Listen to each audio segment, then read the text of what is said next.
So I don't know when I first met Bill,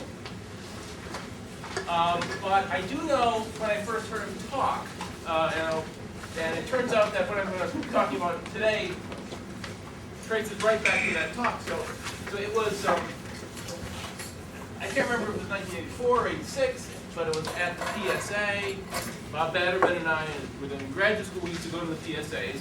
And I was just getting interested in kind of decision theory stuff, and I sort of wanted to see if there was anything interesting happening in the area. So I went to this talk, to a symposium, and one of the speakers was Bill. And I still have a vivid memory of that talk. I have in particular a vivid sort of visual memory of Bill sort of standing over the side here and waving his arms, explaining how, this view that he was defending had to be right. And it was sort of one of those great talks because I left it and I was excited about the subject and I wanted to learn more about it, and it turned out I did. And so, I'm sure this has happened to sort of many other people, but I remember that as a very important event in my professional life because it really did give me some sense about how philosophy ought to be done and how it could be exciting. So anyway, Bill, thanks for that and thanks for all the other things. But I'm sure this happened to many people. In that talk, Bill was defending a view, which he convinced me of, called causal ratifiability. Now, I'm going to explain this in detail in a minute, but sort of the rough idea is this. Look, there's a way of thinking about a decision theory, called causal decision theory, which I guess the original idea goes back to the Stalnaker, but it was developed by Gimmerton Harper in a famous paper, by Brian Skirms. Grant Arment has made important contributions, David Lewis. And what Bill was advocating adding to this was a principle which says, roughly, I'll make this more precise, it says, look, when you suppose you're going to perform an act, you recognize that you'll regret it in light of the fact that you're going to perform it, then that's a reason not to choose the act. And as I say, when I heard this talk, I was convinced. I've actually written the papers in the intervening years where I've sort of used this idea, but I've come to have some second thoughts. So after sort of 25 years, I have an objection to. All right, so we'll start. All right, so just some background. So the idea here is that we're going to be working within what's called causal decision theory, and roughly the idea is that look, what you want to do when you act is you want to choose courses of action that causally promote desirable results. Right? And it's important, causally, promote is sort of the important thing there, right? There are these cases, we'll be talking about them in a minute, right, where you have actions that sort of indicate that the world is in a good state, even though they don't do anything to causally promote that state. And a part of what causal decision theory says is you want to sort of ignore that evidential kind of value of your actions, the evidence that your actions have indicating desirable states. All right, so there are a number of ways like to formulate the theory. They're all, I think, kind of equivalent. But I'm just going to work with a sort of a bread and butter kind of a version. The idea here is, well, you want to calculate the expected utility of an action. How do you do that? Well, you choose a partition of states of the world which have the following characteristic. What they do, roughly speaking, is the elements of this partition are various hypotheses about the way that that desirable or undesirable things causally depend on what you might do. This version of the theory is sort of I sort of associate most with Brian, I guess, the K-partition version. There is a version developed in sort of the famous paper by Bill and Allen, in which they express this theory in terms of counterfactuals. I think for our purposes, there's no real difference between these two. All right. Now, here is a crucial thing as far as our talk today is concerned. If you're a decision theorist, a U maximizer here, as I'm calling it, you're going to treat information about what act you are sort of likely to do as irrelevant to your decision making. Important caveat, except insofar as information about what you're likely to do gives you evidence about what your acts are likely to cause. Okay, important caveat. In cases where acts indicate outcomes that they don't cause, the decision theorist says, look, those are the kind of evidential implications that you ought to be ignoring. All right, we'll come back to this in a minute, but let me tell you how I started to get worried about this ratifiability business. So in the Gimmerton Harper paper, counterfactuals in two kinds of expected utility, they have this famous case, death in Damascus. People probably know this, but I'll just go over it quickly. The case is this, right? You're, let's say, you're on the road halfway between Aleppo and Damascus, right? And you're in an unfortunate spot because you know that death, the Grim Reaper, he went out this morning looking for you, and he made an inference about where you end up being, and he's either in Damascus or Aleppo. He's waiting for you. Now, if you end up in the same city as the Grim Reaper, you die. If you end up in the other city, it's good, right? The problem is that you've got very good reason to think that death is terrific at anticipating your acts. He's done the brain study on you, and it's so you're here in the middle of the road, and you're thinking, okay, Aleppo. You think, how about if I do that? And you think, gee, suppose I go to Aleppo. That seems like pretty good evidence that that's where death predicted that I would go. And so, given that I'm inclined to go there, that seems like a really terrible idea. I regret it. I ask myself, gee, suppose I go to Damascus. I reason exactly the same way. If I go to Damascus, that's the place where I was predicted to go. I will regret it. And it looks like I'm sort of stuck in this unstable kind of a spot where I can't make any rational choice. Because any choice I make gives me a reason to think that the causal consequences of that choice are going to be bad. All right, now, I began to think about this kind of case because there's a recent paper by Egan in which he offers what he calls a series of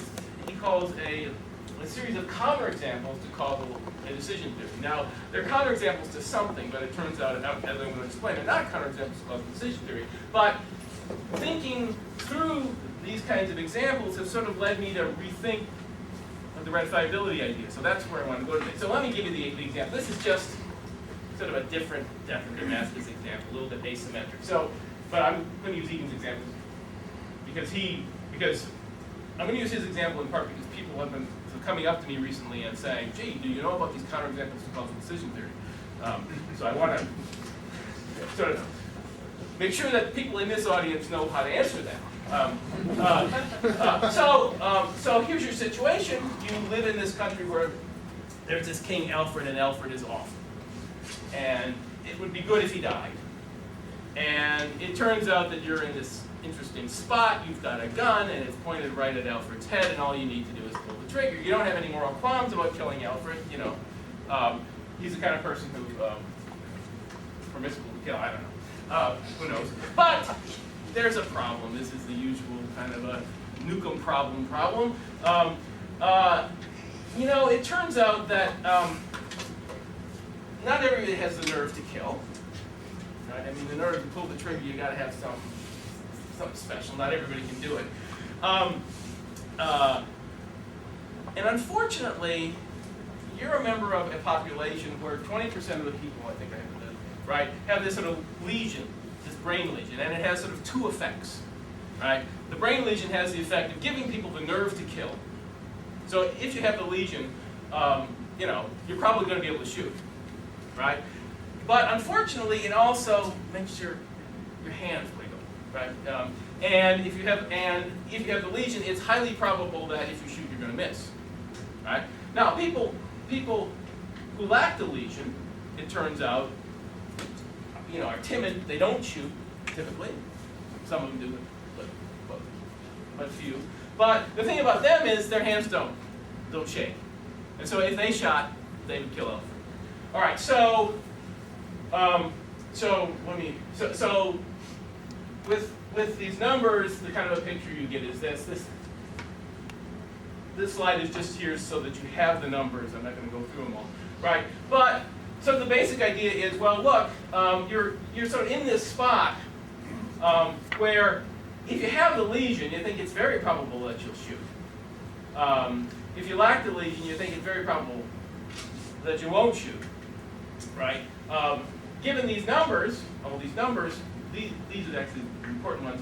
If you shoot, conditional on your shooting, the probability that you have the lesion is really high, which means the probability that you're going to miss is really high. And if you don't shoot, the probability that you have the lesion is, you know, really low. So the probability that you're going to kill Alfred if you shoot is really low, right? Okay, so that's how things all work out. That's how things all work out. And the thing I want to call your attention to down here is if you use these numbers and these utilities that I have over here, which I just kind of, you know, for the purpose of the talk, just made up numbers. But if you use these utilities and you use those probabilities, it turns out that you do the calculation and the causal expected utility of shooting exceeds that of not shooting. And so Egan says two things. He says, okay, so look at that. Causal decision theory says shoot, right? Higher expected utility, right? And then he says, but look, just think about the case for a minute. And he claims that this is the modal response that he gets from people. You know, it seems like shooting's just the wrong thing to do. You should refrain. Now, I'm going to explain at the beginning of this talk, kind of quickly, why neither of those things is actually true. It is not true that causal decision theory uniquely recommends that it recommends the shooting, and it's also very dicey, in the sense of being wrong, to say that the only rational action is to not shoot. Okay, so why is this? Well, there's a kind of assumption that Egan makes, and he makes it for sort of a good reason. He says, look, what does causal decision theory tell you to do? This is Egan. He says, well, look, what causal decision tells you to do is to do whatever has the best expected outcome, holding fixed your initial views about the likely causal structure of the world. Now, the reason he says this is because there's a line in this paper of David Lewis's called causal decision theory, where Lewis more or less says exactly that, right? However, it turns out that's not right. I'll explain to you why Lewis would say such a thing. I mean, because there's sort of in the context in which he was speaking, you could kind of say that. But Egan's idea is, look, you want to know what causal decision theory tells you to do. In this case that I've described, the answer is really simple. Take your probabilities as they are right now, calculate causal expected utilities, the act that has the highest outcome, that's the one you ought to do. And if you do that, it's true that shooting comes out on top. There's a kind of a commitment here, I think, that Egan makes, which I have described like this, that if your objective probabilities at a certain time, so I'm in this framework where I think of your beliefs as described by a probability function. So if at a certain time your beliefs are characterized by that probability function there. And if when you use that, you calculate the causal expected utility of an act like this, as you should, then Egan says, then you should perform the act that has the highest causal expected utility on the basis of your time t probability. So at any time t, you want to know sort of the thing to do. Well, consult your degrees of belief right now, your credences right now. Use those to calculate causal expected utilities and do the thing that maximizes. Right? And as I say down here, if Egan were right about this, he'd be right about what causal decision theory tells you to do. It would tell you to shoot categorically. That's the unique best thing to do. But so the first thing I'm going to argue, I'm going to make like 2 points today. The first one is this, right? The reason why this principle I have, current opinion, it fixes action, is actually wrong, and wrong in this particular case, is because what causal decision theorists really tell you to do, and I think sort of always have said this, is they say, look, what you want to do is you want to be sure to, A, take all the information at your disposal about what your acts are likely to cause into account, and B, once you've done that, maximize expected utility. And the thing that the error that Egan makes is he thinks that you should maximize causal expected utility with your initial probabilities in relation, but as I'm going to argue right now, those probabilities turn out to leave out a bunch of causally relevant information. Okay, so that's going to be the first. Oops, sorry, I'm going too fast. So really, what the theory is committed to, causal decision theory is committed to, is something more like this, right? At any given time, you can take your opinions and at that time evaluate causal expected utilities, right? So if I ask you, gee, from your current perspective, what seems best, you can say, oh, well, maybe S. I should shoot, that might seem best, right? But it's a further thing to say something about what you should do, right? So I'm telling you, so the causal decision theory says I'm going to give you a sort of, a recipe for assessing utilities of actions in light of opinions, right? And then you say, okay, so once I've done that, should I act? And the answer the causal decision theory ought to give is, well, you should act if the opinions you're using in these assessments actually have taken into account all the information that's easily available to you. All right. So it might be the case, and I think it is the case, that in a case like murder lesion or something, if you give me your degrees of belief at time t for having the lesion or not, and you ask me, okay, so given my current degrees of belief, it looks like so shooting is the act that maximizes causal expected utility. Should I do it? The causal decision theorist should say, well, have you satisfied certain other conditions? Right? What conditions? Well, here's one. So this is just what I said, I think, but so here's a condition, right, that says, look, you should act on the basis of your expected utility evaluations at a time, just in case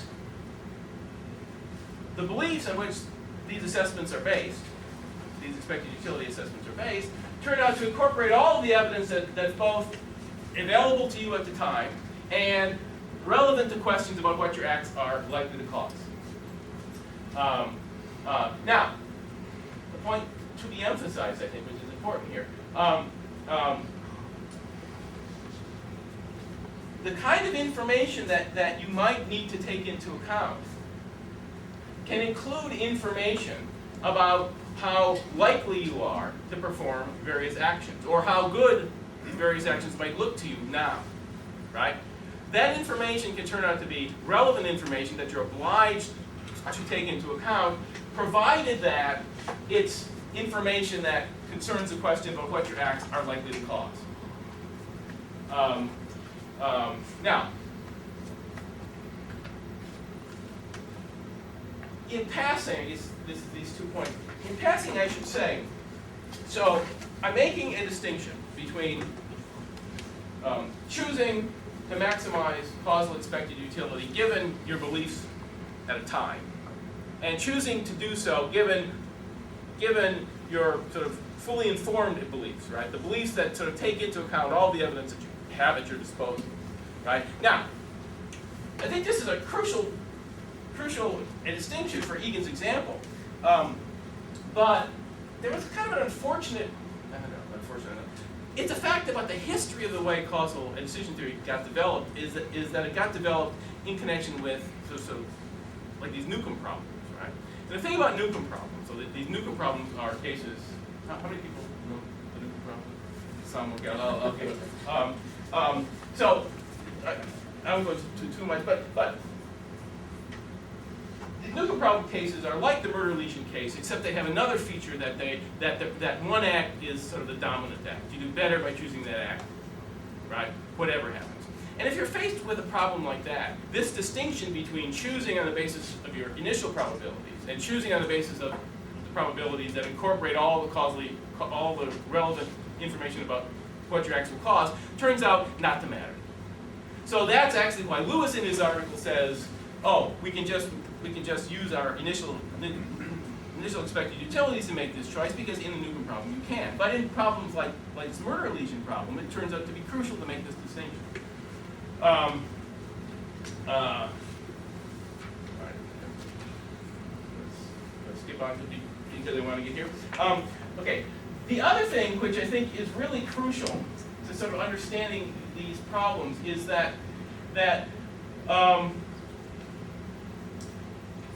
if you've got a real decision problem here, right, and people oftentimes sort of, they look at these problems and they say, gee, I've done some real decision problem. If you've got a real decision problem, I think that there's this further a condition that sort of has to be met, right, which is you have to regard yourself as having freedom of action about whether or not you're going to shoot, right? And what does that take? Well, according to me, that takes at least the following.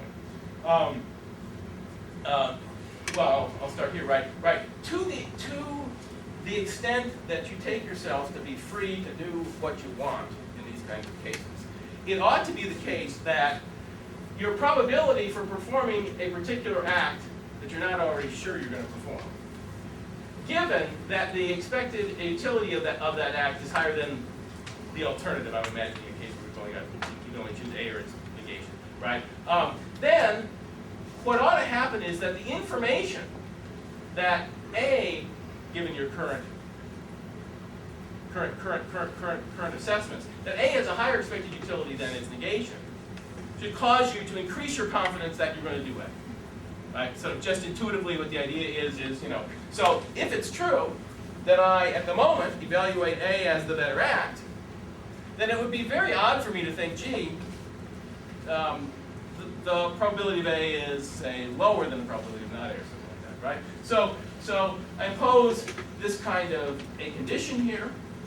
I'm going to skip over this a little bit fast.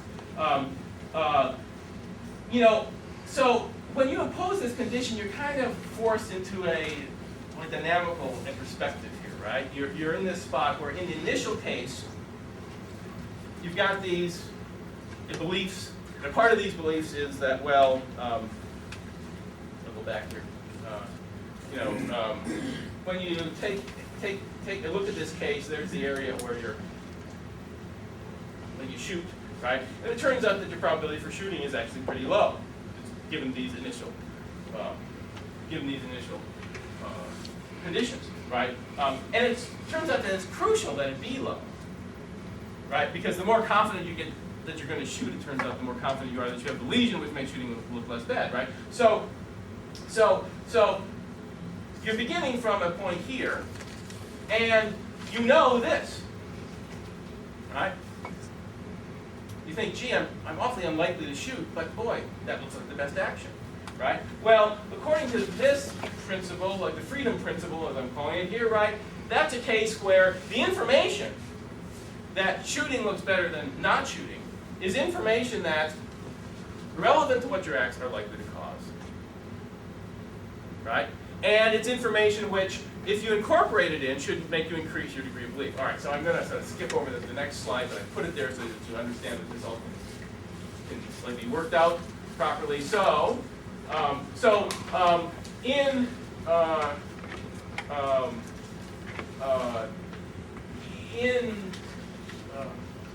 just blank on the name of the 1990 book. Dynamics of Rational Deliberation.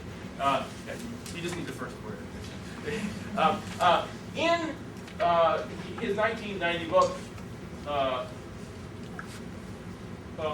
Brian sort of kind of describes this picture of a deliberation, rational deliberation, which actually turns out agrees entirely with the things that I've just said, right? It turns out that what happens in this process is, you begin from some initial state, like in the murder lesion state. What happens in that state is you take a look at what acts you value higher than others. It turns out that acts that sort of look sort of better than average have their probabilities increased. Once you do that, though, that increase in the probability sort of it's used to sort of update your views about the state of the world. So in the murder lesion case, you say, okay, I prefer to shoot. Let me take that information into account. I take it into account by updating. Then I ask myself on that basis, okay, so how probable is it now that I have the lesion? It turns out that the probability then goes up, right? And this process iterates itself until you come to some equilibrium state. Now, I won't actually argue for this, but in a paper that I'll refer to you to at the end, it turns out that this equilibrium state is exactly the one, I argue, in which you've taken all your causally relevant information into account, right? And thus, it's the one that the causal decision theorist says it's okay to act on, right? You're not supposed to act until you sort of attain this state, because if you sort of haven't yet attained this state, there's information out there which you have at your disposal, which, if you take it into account, will change your views about what is or is not a good thing to do. All right, so let's go back to murder lesion. I'm going to just sum all this up here in the slide, because this is going to be what brings me to the next point. So, okay, so what's the answer to the murder lesion case? Here's what I say. I say that this is the answer. Look, if you understand that what you ought to be doing is you ought to be acting only after you've taken all the causally relevant information about what you have to your disposal into account. And if you understand that that's its equilibrium state, then what turns out to happen in this case is you end up in an equilibrium that I've described here at the bottom, right? Which has the following property. So, and you have sort of like this full information condition, you take yourself to be free, right? Then the only state condition, the only state consistent with all that is a state where you assign the same expected utility to shooting and to not shooting. You think that you've got a 1/3 chance of having the lesion, and that's your probability for shooting. I did these numbers. I couldn't come up with a case where the numbers worked out nicely, and it always ended up with things like 33 over 85 or something. But anyway, causal decision theory says that's the state in which you act. Now notice, causal decision theory says in that state, shooting and not shooting have the same causal expected utility. So, according to me, what causal decision theory says is you can't go wrong. Right? Once you've reasoned yourself into the right kind of a spot to make a choice, you can shoot, you can not shoot, it should be a matter of indifference for you. Or you could have a coin and you could toss it and shoot if and only if it comes up heads. The bias of the coin doesn't matter. Those are all, according to me, the same. equally good. Okay, now what's kind of weird about that? Well,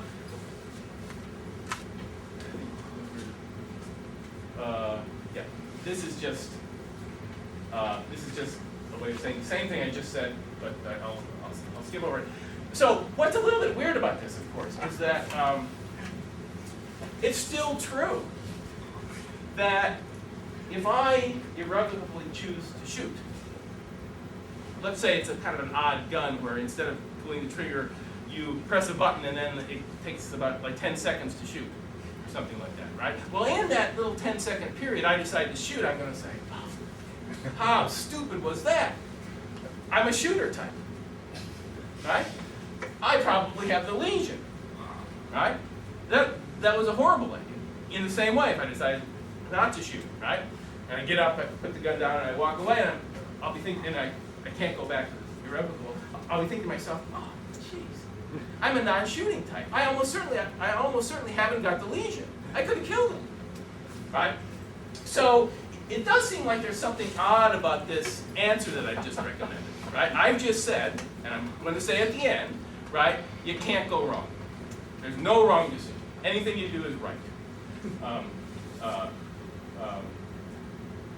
right. So, but you might be worried for the reasons that I just said, and to put this more sort of formally, the problem with death in Damascus and this murder lesion case and sort of other cases is that they lack ratifiable pure actions. Right? An act is a ratifiable act just in case it has the following property. If this is I decide irrevocably on A, and this is I decide irrevocably on A here as well, an act is a ratifiable act just in case on the assumption that I decide to do it, it still looks best. Right? And of course, in the murder lesion case, neither act has this property, because if I decide to shoot, right, not shooting looks better. If I decide not to shoot, then shooting looks better. Okay, so there's a bunch of explanation there of why that's true, but let's skip on to the next slide. So you might, and people have, say, well, look, actions that have this kind of feature of being unratifiable are very strange as choices, right? You know you're in a spot that if you choose them, it's going to look bad. Moreover, and I want to emphasize this point, right? In this kind of a picture, I am imagining that once I've made a choice, right, I have information at that point that I don't now have. And that information also, I want to emphasize, is clearly relevant to what the consequences of my act will be. And so, you might say, well, gee, so that makes unratifiable acts pretty weird. Because they're acts which you have, if you're going to choose them, you have to be happy with the consequence that upon choosing them, you're going to have more relevant information about what your acts are going to cause, and you're going to think it was a lousy choice. Right? So here's the man himself. This is Bill, right? So in the talk that I heard, the talk I heard became a paper, the 1986 paper that I have listed, and he puts the point, as clearly as it can be put. He said, look, here's the rule: choose from among your ratifiable options, if there are any, one which maximizes unconditional causal expected utility. Right? So I just want to emphasize the first part, right? He doesn't say choose from all your options. It's choose from the ratifiable one. So the picture is, look, if an action is unratifiable, cross it out. And make your choice on the basis of the actions which are left. He goes on to say, I regard cases where no act is ratifiable as genuinely pathological, and have no qualms about allowing causal expected utility theory to make no real recommendations about them. So this is like the murder lesion case, right? And a part of what I'm saying is, I guess I have no qualms about certain decision problems that the theory doesn't make any real sort of recommendations about, but I think the theory does make a recommendation about murder lesion. And the recommendation is either act is equally good, right? Okay. He goes on to say, I'll read just a little more of this. The radical element in this proposal is in its restriction to ratifiable alternatives when you maximize causal expected utility. This is radical because it can clash with the recommendation to, in fact, maximize causal expected utility over all options, right? And as I say, this line of reasoning from this source actually had me quite convinced for a long time, right? But I've come as a result of like thinking about the Egan case to think that it isn't the way to go. Now why? Sorry. Well, okay. So I disagree. So this is just an assertion without an argument. I say so. The mere fact that an act is unratifiable, the mere fact that an act is unratifiable does not make it impermissible for choice. And I claim this even when there are ratifiable alternatives available. So I'm making the most extreme case I can here. So as I said, in murder lesion, I think this is just such a case, right? Where, it's perfectly permissible to perform unratifiable acts. Okay, now, you might say, I expect people are going to say, look, that can't be right because after all, there is this fact that I was explaining that the thing about unratifiable acts is they have this strange feature. You know you're going to regret them. Moreover, you know you're going to regret them in a position when you know more than you know now about what your acts are likely to cause. So does this matter? I shouldn't say no. I should say that it does matter, but it matters in a way that unconditional causal expected utility actually is able to take into account. So I'll explain that in a minute. But so there is this recent paper by Frank Arzenius where he wants to kind of defend a ratifiability principle, and he wants to defend it on the basis of a principle which he calls weak desire a reflection, right? And the weak desire a reflection principle, which is quite plausible, I think, says, well, look, if your desire is at some future time, t, it rise solely as a result of conditioning on some new piece of evidence, right? So he's not concerned with any sort of special kind of fancy cases. He's just imagining the only thing that changes between time 1 and time 2 is you learn some new piece of evidence. Then the principle says your expected utility for an act now should be your expectation of your expected utility of that act in the future when you know more. Okay? Seems like a reasonable principle. And then what Arzenius says is he sort of glosses the principle by saying a rational person should not be able to anticipate, foresee that she will regret her decisions, right? So he's interpreting this as a kind of a no regret principle. And the idea is, look, once you sort of choose something, you should be in a spot where, you should never be in a spot where you know you're going to regret your actions, right? And so one way to gloss this, which would lead you to the ratifiability principle, is to say something like this. Well, look, it's impermissible to choose an act at this time 1 if you know that at time 2 you'll both have more evidence about A's causal consequence and will regard it as less than optimal. Right? So what this says is, it says, look, if I know I'm going to regret A at time 2, there'll be some other option that I want, then I shouldn't be performing it now. And if this is true, then it is correct to have a ratifiability considerations override unconditional expected utility considerations. Right? Now, I want to say, however, it's not the case that that's true.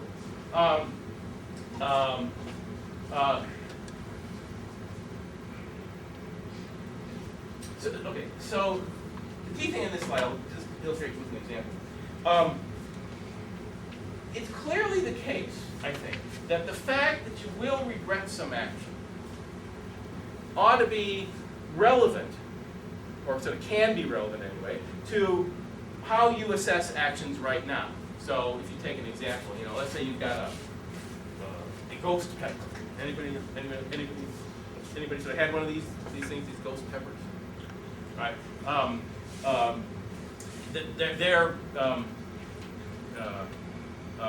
They're used to keep away like elephants in India to farm things. They weaponize them.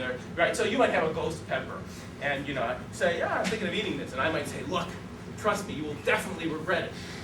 Right? Well, that's clearly a case where I've given you information that really should make you rethink. Right? But what's important about that case is that the way that information changes your views about things is it changes your assessments of the consequences of action, so that, after I've told you that, your unconditional causal expected utility for eating the pepper ought to be really low, if you believe me. And please believe me. All right, so there's a kind of a weaker principle. No regrets 2, I call it. It says, look, it's impermissible to choose an act at a time when one knows one will have more evidence at some future time. And this evidence, it requires that your current expected utilities have a certain property, right? That the act A is less than some act B. Now, this is a principle that causal decision theorists ought to accept. It's a principle that is actually a consequence of weak desire. A reflection principle. This no regrets 1 principle actually is not a consequence of that principle. It's something even stronger, right? So I say, well, look, if you want to know how regret gets factored into decision making, here's your principle. Right? What does that mean? Well,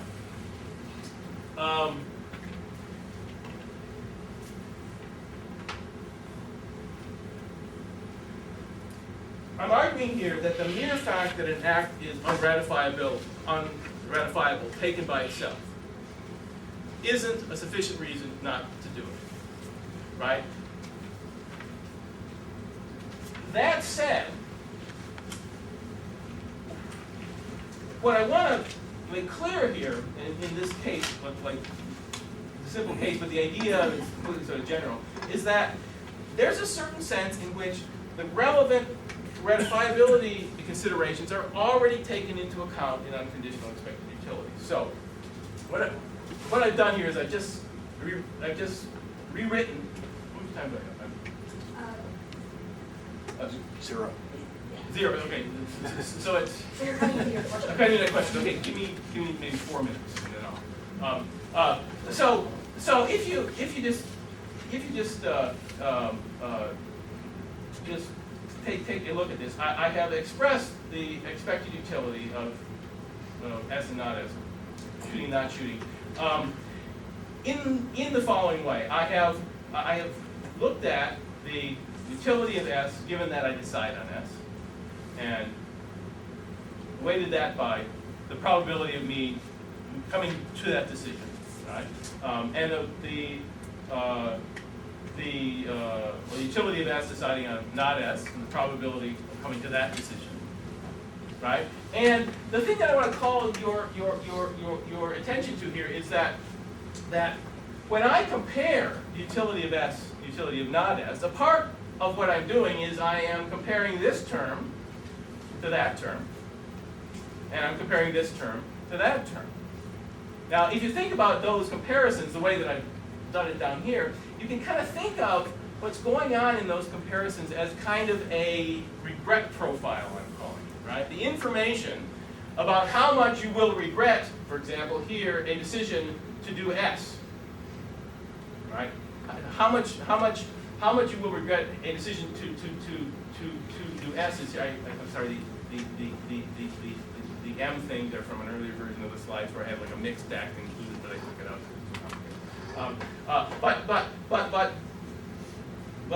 But here you'll notice that, well, okay, so I've got this difference here, which is the difference between those two terms, and that kind of is a measure, given the utilities I have here, of how much I would regret S upon choosing it. And here is a measure of how much I would regret its negation, not S, upon choosing it, right? And the point that I want to make here is that, well, when I compare these two actions, a part of what I'm implicitly doing is I'm comparing their regret profile, right? And what happens, I won't do the calculations here, I just put it down, but it's obvious, is that, it turns out that in this kind of equilibrium that I'm talking about, what's happening is that you have that identity.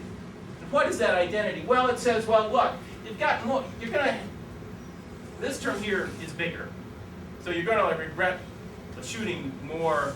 You're going to regret shooting if you choose it more than you're going to regret not shooting if you choose it, right? But that information about these regrets, right, turns out to be sort of offset by the improbability of making those decisions. And when things are just like this, you're in this equilibrium I talked about, where sort of your regrets kind of completely balance out given the probabilities. Okay, so I claim comparisons of unconditional expected utilities implicitly incorporate the magnitude of your regrets upon making various decisions, and then they discount these regrets by the improbability. The rest of this is unimportant. I'll close with this slide, but it's important for me to mention this. Now, the thing that you might still be worried about here is it's still true, right, that you're going to regret whatever you do. Okay, but the point I want to make is having a regret profile, having that be unratifiable, for example, is not enough to remove it from consideration. Why? Because when you're in this equilibrium, and I'm going to just explain what's on this slide really quickly. When you're in this equilibrium, right? You're in this spot where you think, gee, I'm a third likely to have a lesion and I'm 2/3 likely not to have a lesion. That's what you believe, right? And under those conditions, you have to ask yourself, gee, I know that I'm going to regret shooting if I choose it, right? But of course, those regrets might be warranted or not. What do I mean by warranted? I mean, they might be the kind of regrets that would make sense if I knew if I had the lesion or not, right? So I'm in this position where I know I'm going to have the regrets, but I'm actually not sure they're going to be warranted regrets, right? I might be in a spot where I regret shooting, but I don't have the lesion, right? Those regrets shouldn't make any difference to me, right? The ones that should are the ones where I have the regret, I regret shooting and I have the lesion. That's like a warranted one for me, a regret. And so the position I'm in is one where I say, gee, I've got to kind of discount the fact that I'm going to have these regrets and their magnitude by my sort of best assessment of the degree to which these regrets are in fact warranted, right? And so this is the conclusion. Now here you need to temper the negative implication of an act's unratifiability in light of your beliefs about the potentially unwarranted nature of those regrets. And as soon as you do that, I think you end up getting sort of the right story, which I'll just go through real quick, or maybe I'll just leave up there because I think that I've said everything I have to say. Well, I'll go through quickly. You will regret each act you choose after you choose it. You'll then think that's a warranted regret. But now, when you don't know whether or not you have the lesion, and all you can do is go on the basis of the evidence you have at your disposal, right? You can't regard the fact that you will regret either choice as a decisive reason against choosing it, because you don't know the regret's going to be warranted. So, question: what should you do? Well, you should do the best you can. You should take the information about what you're going to regret. You should try to discount it by the question whether these regrets in fact are warranted or not. And as soon as you do that, as I argued before, you've actually just computed an unconditional causal expected utility. So what do you do? What do you do in murder legion? You can do anything you want. Death in Damascus, what do you do? Go to Aleppo, you can go to Damascus. It's not that there's no sort of right choice, which is the unratifiability view I take it. It's that there's no wrong choice. So I'll stop right there.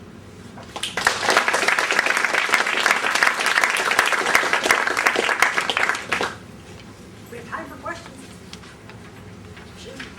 I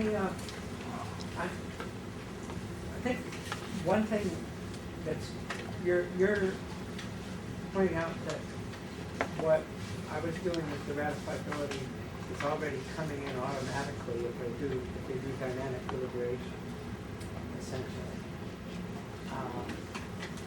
And that might be right.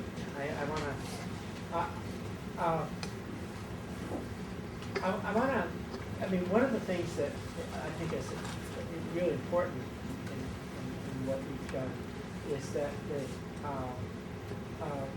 when we were starting the causal decision theory, we had these examples where a certain way of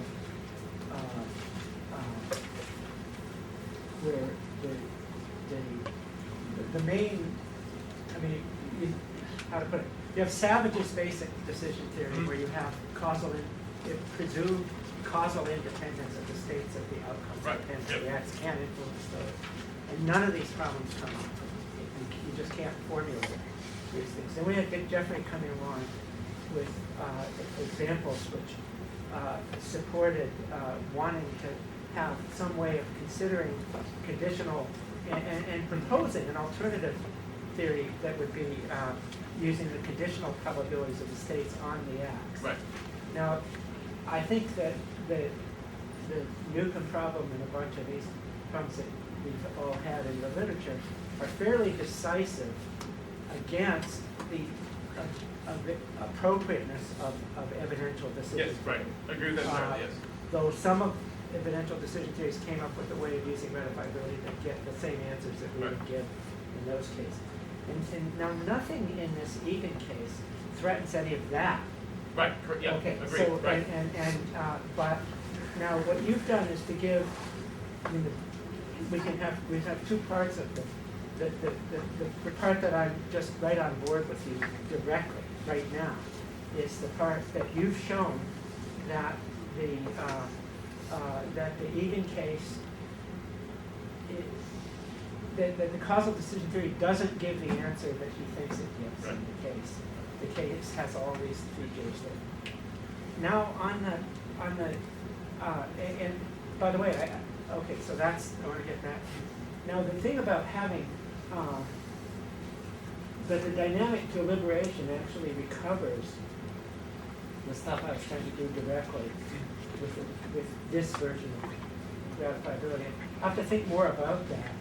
The kind of cases that I want to use it for is applications in game theory situations, where, for example, in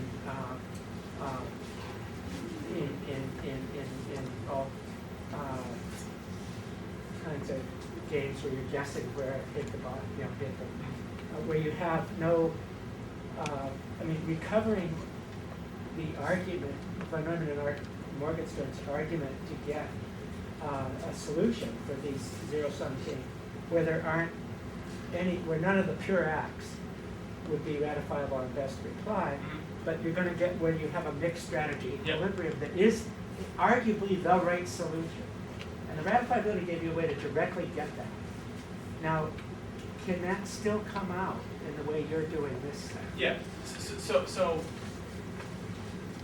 So, I mean, I too had like the game theory case in mind. Okay. So,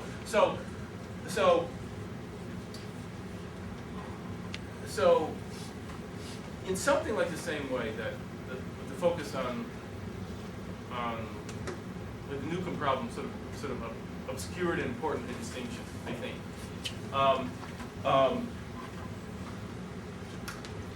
I think that just looking at games when you have enough common knowledge, the players end up in an equilibrium kind of obscures something too. In those cases, it's going to be true, right, that the ratifiability view is not going to actually lead you wrong, right? But there are sort of other kinds of cases which some decision theorists, some game theorists look at, right? The kind of a case where you have an equilibrium in a belief that's not like a Nash equilibrium, right? So we have these two players. We've each got our beliefs on the basis of our beliefs about about ourselves and the other players. We've each got sort of a profile of acts, sort of rational acts. But because we don't have enough common knowledge about the case, these acts aren't in equilibrium, so they're not sort of a best response to the other one, right? And in those kinds of cases, which bear analogies to this Egan type case. So I had it in like longer version of this paper discussing the game theory, but I have to yank that out, put some other paper, it's too long, right? But in those kinds of cases, right, I'm going to want to say the same thing. I'm going to want to say, well, look, unratifiability is not the right guide in that case. I mean, it is in all these ordinary cases. It works just perfectly, right? But if you go out into these odd cases where you have agents who don't have enough common knowledge, who sort of think the kind of case that's the problem is, we're involved in a game. We each think that our acts are correlated, but we think they're correlated in a different way, so that we end up making sure, right? In that kind of case, I want to say, look, ratifiability leads you wrong, and you should just maximize. I just want to, now, there's a case, I mean, that Binmore centipede game finally convinced me that we don't always want to have equilibrium as the rational acts. I mean, this was a big change for me. But would this happen when you're doing your thing I mean, one of the things that happens is you remove some of the common knowledge stuff. Yeah. And then you can go the centipede game is one where, two players are playing. If they both cooperate on the first move, they each get $1. If if player 2 defects, it goes over and they do it again. And if they both cooperate, say player 1 will get, player 2 will get $2, player 1 will still get 1, and you get it going up to 100 or so, where they're into hundreds of dollars, and we could do it. Of course, the versions that economists have, it's thousands, but Okay, and now the question, it turns out the only equilibrium is they're going to defect on the first move. And there seems to be something quite irrational, something not quite good about it. We don't like that, but that's the only equilibrium. Well, and that's the case where backwards induction actually seems the to be backward correct. induction seems to go wrong. No, correct. No, you're wrong. But it turns out there's a folk theorem in the game theory literature. It's called a folk theorem, but if there's any failure of common knowledge at any level, then that can get you out quite far. It won't get you right to the end, but it'll get you very far out. And it's taken me a long time to start to think that there's something in the idealizations in game theory of the common knowledge stuff that is quite right to give up. And I think Binmore is quite right about that part of it. It's the common knowledge that's giving you the... Okay, now, what I want to... So that, it should turn out that your kind of considerations here might also be allowing this moving out.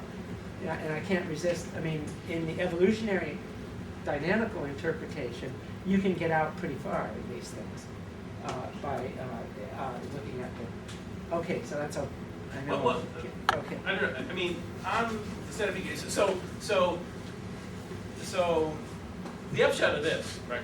The upshot of this is, and I mean, I think this is just universal across the board, right? How you should make decisions is this: you should take all the available information about what you're likely to cause into account, and then maximize unconditional causal expected utility. Period. Right? I mean, that's what this says. That's the whole story. Now, in something like the centipede game, for example, right? So I'll just involve myself in this, right? I mean, it's always to me seemed like a part of what the centipede shows is that that the common knowledge assumptions are really strong. Yes.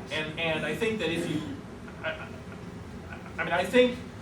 I think myself, and I'm sure it's a consequence of the way that I am approaching things, that if you make those very strong assumptions right at the start, the only way to go is to defect on the first one, because that's what maximizes causal expected utility. Now, But I agree with you on that, Yeah. but I think of it as challenging the appropriateness of those common knowledge assumptions for looking at this.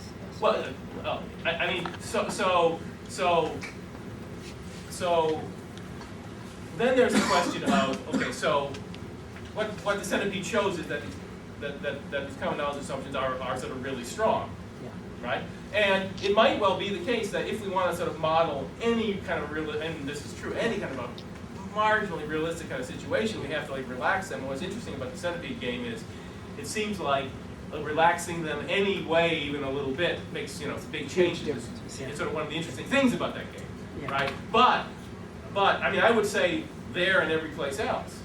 Tell me what the knowledges that the players have a maximized unconditional causal expected utility without any ratifiability conditions, and that's what they should do, right?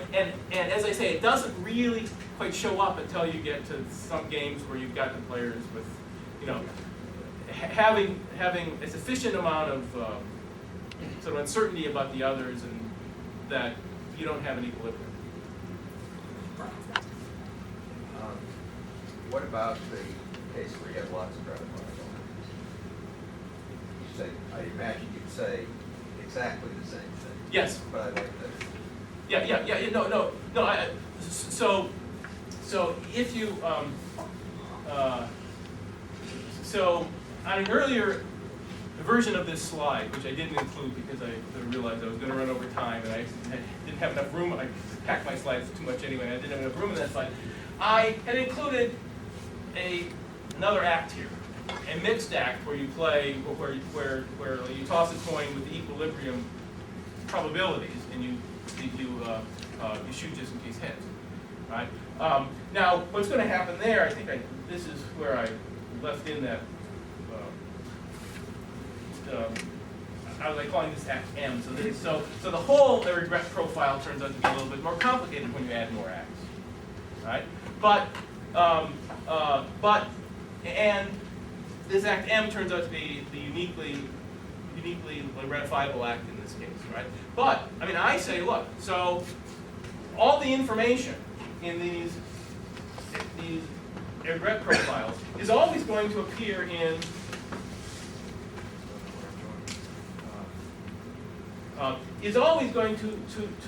appear in these comparisons between acts. So the story is going to be sort of computationally more complicated, but the idea is all of the relevant information's in there. And if you have a lot of ratifiable acts, what this is going to say is, well, that all by itself doesn't mean anything.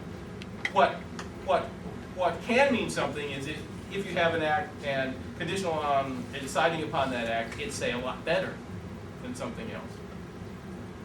But yeah, I mean, I'm going to say the same thing. Same thing. Yeah. So if you have like you're meeting your fairy godmother in Damascus or Yeah. so on, so both are terrific, right, in terms of ratifiability. And if you're sitting at the unstable fixed equilibrium, Yeah. then every choice is fine. Every choice is fine, right? Okay. Yeah, every choice is fine. I mean, and which means that in order to get yourself unstuck, you might need some rule to pick an act, right? Where that's but the rule like to pick an act is just a rule like to get you off the dime. It doesn't really say anything about the value of the act itself. But yeah, I'm going to say it there too. Right. So, to what extent do you think could we cheat on this? And, I mean, I like the story about the consistency of the theory with the deliberation dynamics. But what I mean cheat, I recognize in an early stage that following the dynamics, if I can, will lead to this equilibrium, which makes every act correct. Can I cut short the dynamics with this early recognition and just do whatever I want? Yeah, well, okay, so this is good, because this when I explained this to Egan, this was his response. It was sort of, gee, wait a second, that makes the theory, completely redundant. And in fact, it's even worse than that, because really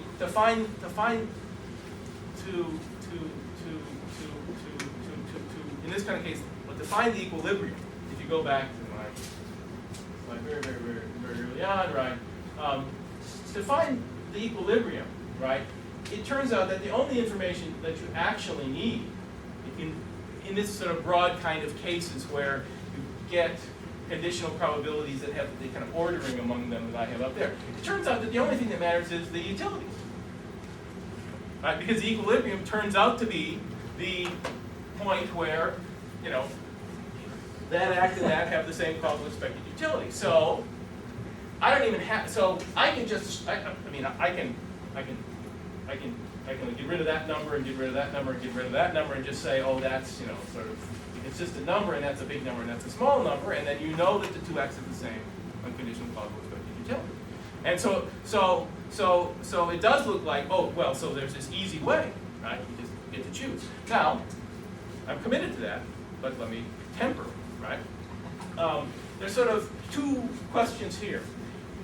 Can you just, without thinking very hard about the problem or the information that you have, choose an action that you might say, let me use the word rationalizable for this, an action for which you have a coherent rationale? And the answer to that is yes. Right? Now, of course, we might be a little bit concerned about a person for other reasons who sort of made that choice without being able to see, right, what the,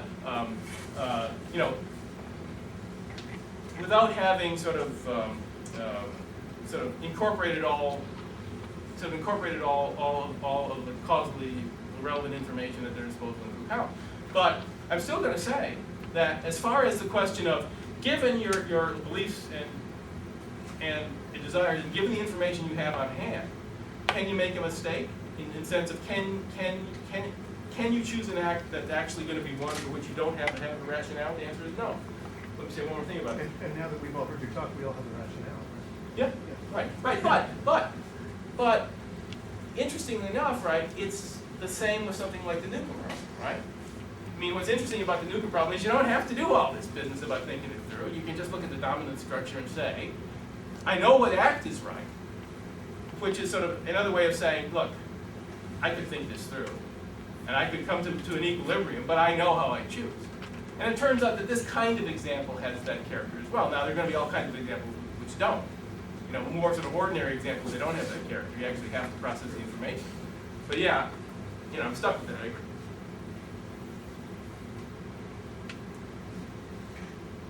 Now, we can have versions of Alan's David and Bathsheba type examples where you can cook versions where you don't get the dominance, but you're still getting a different answer. You can make up versions that would do that.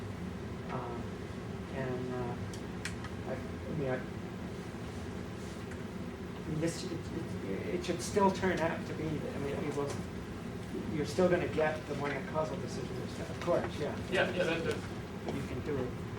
And if you, I'm not offhand, Well, the- not offhand like remembering the structure of that one exactly.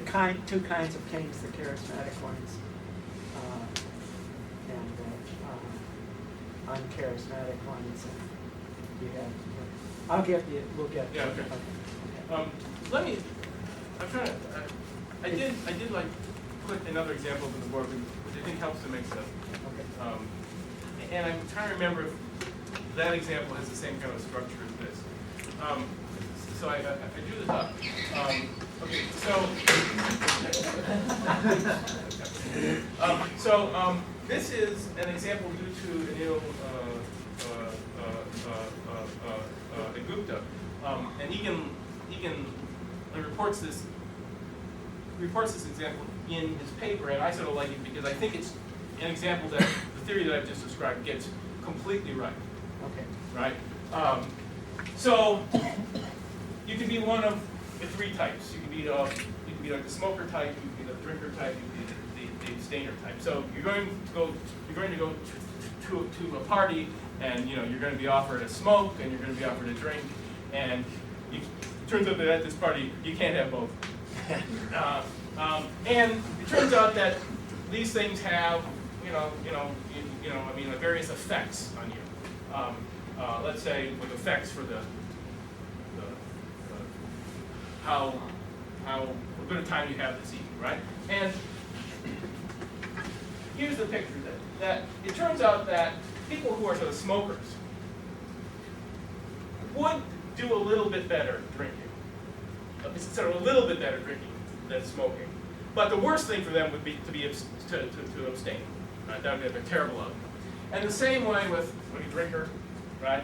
They do a little bit better smoking than drinking, but much better than abstaining, right? But it turns out that the abstainers actually do best if they abstain, but not by much. Okay, so so here in this case, I'm sort of imagining this is the person who will decide on smoking, person who will decide on drinking, person who will decide on abstaining, and so this act is not a ratifiable act because if you decide to smoke, you think I should have drank. If you decide to drink, you say I should have smoked, right? But the ratifiable act is this one down here, where the right thing to do is abstain. You abstain and say, well, I'm a little bit better off than I would be if I did any of those other things. Now, what Egan reports Gupta as arguing, which seems to me to be sort of pretty compelling, right? Suppose that you're pretty sure you're not going to abstain, right? I mean, you're just, you're that kind.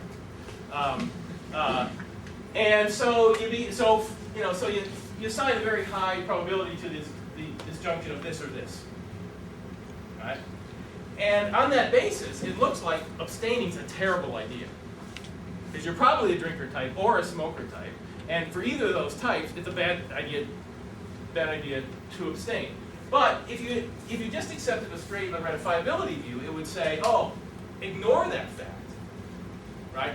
Ignore the fact that given your current views, abstaining would be a terrible idea, and choose the ratifiable act, right?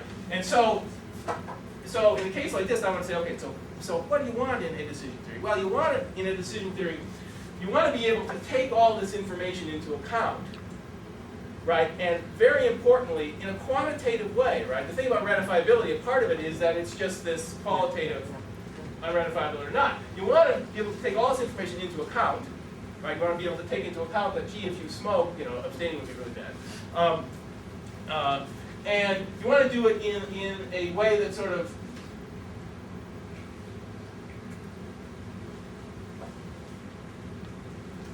makes sense of the idea that it seems pretty clear that you ought not be abstaining here, right? And it turns out that if you do it this way, it works out exactly right, right? And so, I think sort of examples of this kind put pressure on the idea that you got ratifiability considerations. This is very compelling. The direct ratifiability, this is absolutely, I'm convinced on this.